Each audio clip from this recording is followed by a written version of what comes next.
Joining me now is writer and broadcaster Esther Kraku. Esther, the King and Queen are headed to Australia next month and plans continue to be announced. What's happening, what isn't, and what's been canned?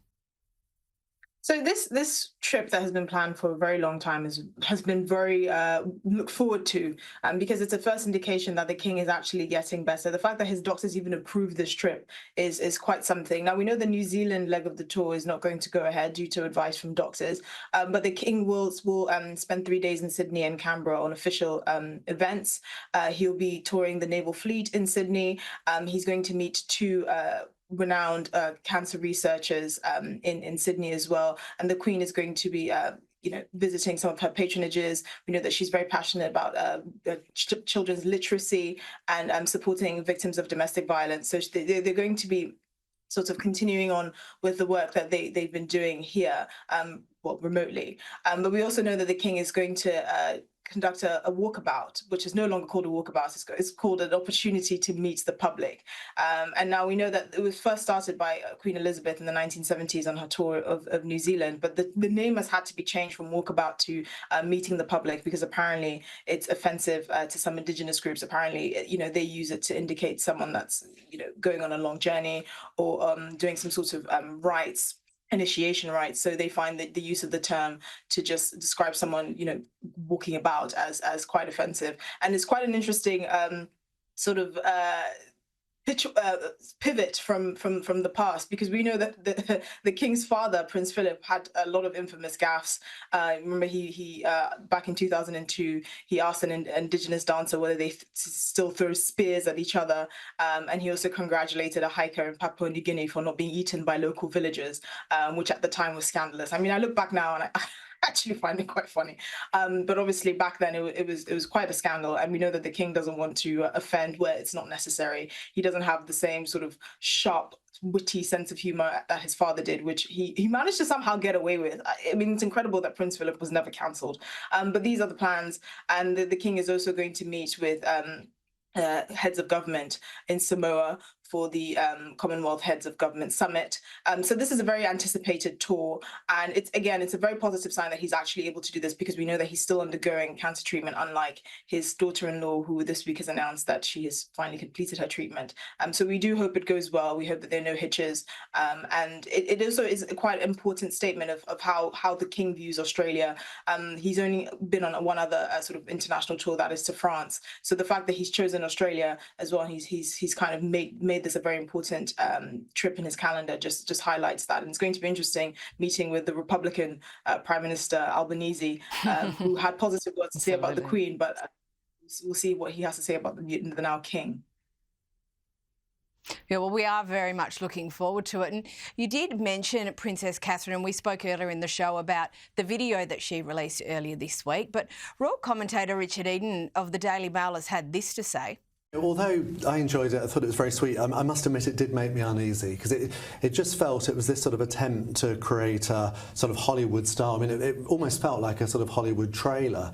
And lots of people have said to me, oh, it's just the sort of thing that Meghan would have loved to do, obviously being an actress. Oh, come on. And, we don't want Catherine to turn into Meghan. Esther, we're all entitled to our opinions. This one has caused a bit of a stir. Do you think the criticism was fair? I mean, I do think it's quite interesting. The Walesers have a bit of a problem, because they have to balance sort of PR and actually putting themselves out there with privacy, with the kind of demure nature that we've come to expect from the royals. We wouldn't expect them to be sort of Kardashian-esque exposés in the way that I'm sure other members or former members of the royal family would like to. I mean, I've seen this video, which I thought was very, very cute, likened to sort of like a Matalan summer summer campaign, which was quite funny. The reality is, though, she has been through a lot, and I think that the fact that the royal family have made a point of actually focusing a lot on cancer development, supporting cancer sufferers. I mean, these are the positive things that we can take from it. And you may not like the production style. You may think it's the kind of thing that Meghan would have loved to have shot. But the reality is the Walesers are kind of towing a very fine line. If she hadn't said anything, if she just released a statement, if she just said, oh, by the way, guys, I'm cancer-free, it would have seemed a bit cold. And because there have been so many sort of speculations about where the princess has been, remember earlier in the year, she was subject to awful abuse until she actually came out and announced the fact that she did have cancer, which many celebrities then rode back and felt very bad about, apparently. So I don't think it's necessarily fair, because they're kind of stuck between a rock and a hard place. I do agree that this is the sort of thing that Meghan would have loved to have made, but Meghan is an actress. I think presenting herself and being out there and presenting a certain persona is her bread and butter. And I don't think there's any danger of her becoming like Meghan, one, because they don't speak, and two, because of the acrimonious sort of split between the Sussexes and the royal family. I think this is a bit far-fetched, and I think it's kind of missing the point of the video.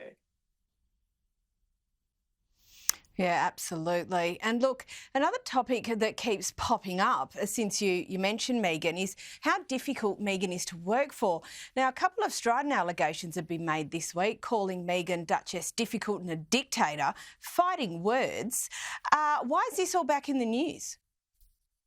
Well, because the Sussexes business, organization, Archewell, has struggled with recruitment and certainly retainment. They've lost dozens of employees since its relatively recent launch.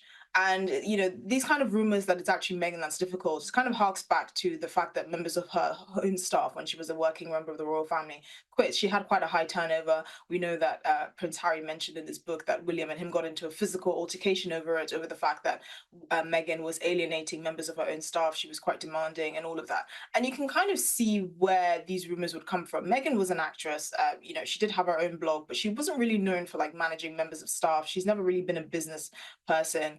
And sort of the human resources, managing human beings aspect of it may be very well lost on her, because when you come from that sort of background, when you are a performer, where you are basically solo, managing staff is actually quite difficult. It's not an easy thing to do. Even for the case of the Waleses, Prince William and Princess Catherine, it's something that has taken a while, because if you've not actually worked in a business environment, if you've not had an actual job, if you've not done a lot of administrative tasks or actually managed people, it's not something that necessarily everyone can fall into. I mean, I know recruitment agencies that actually ask, female-only recruitment agencies that ask, would you like a female boss? And the reason why they do that is because, you know, they know that some female bosses can rub people up the wrong way. Now, we don't know why, but I suspect that's something that Meghan is grappling with. The fact that she hasn't actually managed staff before. She doesn't really have that background.